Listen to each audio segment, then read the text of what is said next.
Voice of Life. I wanted to do a video on some questions and answers around mirror meditation. Now, I've released several mirror meditation videos. This was some years ago, and I haven't done anything since, partly because mirror meditation is rather unusual. There aren't many people who know how to do it, or the demand for it is not very high. So I have kind of put it on hold for a while, but it's coming back around, and what I'm finding is that more people are inquiring about it, so I would like to put out this Q&A. So one of the first questions regarding mirror meditation is this. I've read that all those faces I see during mirror meditation are of past lives. Is this true? So my answer to that is, does it really matter? If we get hung up in the importance of such images and that sort of thing, then we're really missing the point of mirror meditation, which is to self-realize.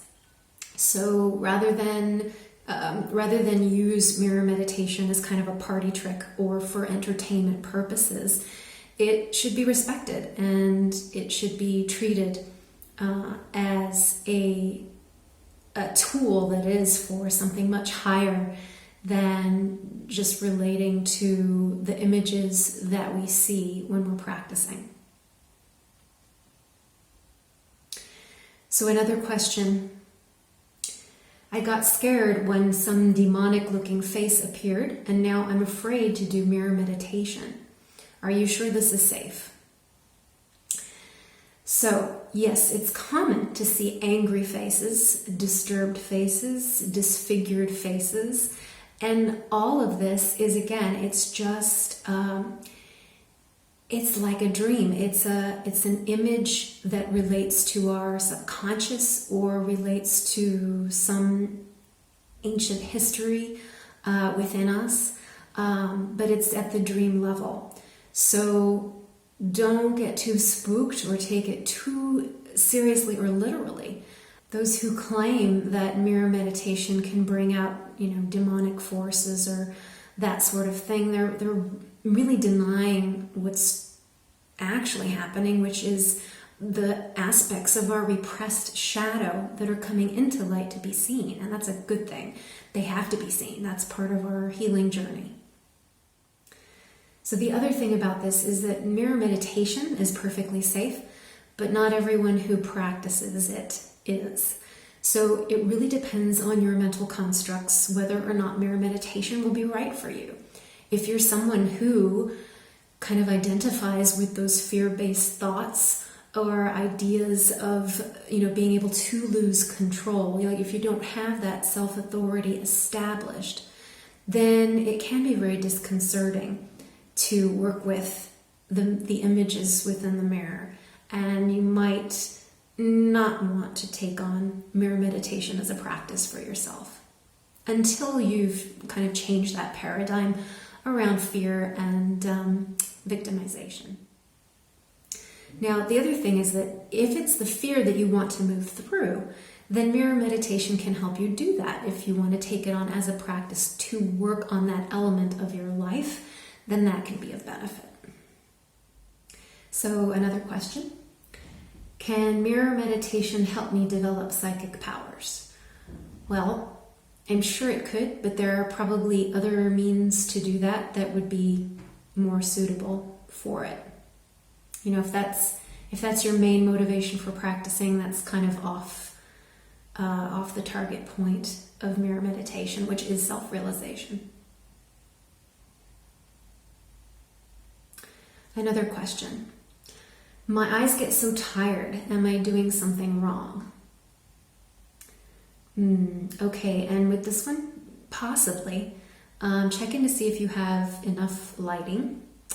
If it's too dim and you're straining, that might be a problem. And then if you're trying not to blink because, somewhere along the line you read that you're not supposed to blink during meditation, which is out there, that's not true. You can rest your eyes and you can even close them while you're working. You don't necessarily have to have them open the whole time. Just check in with yourself every now and then with open eyes. You know, it also could be just a stress thing. So if you relax the face, relax your jaw, make sure that you're not clenching your teeth. Just try to relax all the little muscles around your ears and your forehead, your eyes. That's going to help as well. Next question. I feel ridiculous and terribly self-conscious. How do I overcome such feelings? Okay, just start where you are. If you feel ridiculous, that is the fuel that you're working with during that meditation. When you dialogue with yourself, say, I feel ridiculous, and feel it and work with it until you can transmute it energetically. And that may not happen in one session. It might take multiple sessions. The trick is to really stay connected with yourself, and this is a key aspect of mirror meditation. What you'll find is that the eyes want to leave, they want to skirt, they want to just disconnect even for fractions of seconds. And you want to try to lock that down. And this is not about closing your eyes, it's about staying present with yourself and not letting that disconnect happen. And you know, if you are working with something like feeling ridiculous and you are using that language to dialogue with yourself, or monologue if you want to look at it that way, then make sure that you are using the most authentic language that you can. Really connect as well as to your eyes to the sound of your own voice and the intention behind your words. If your intention is strong enough, then I suspect you'll have a breakthrough, maybe even tears within a short amount of time. And then you'll be able to go deeper and deeper with each subsequent meditation. Okay, next question. Can I work on my own? What is the point of expensive sessions? Okay, so first things first, of course you can work on your own.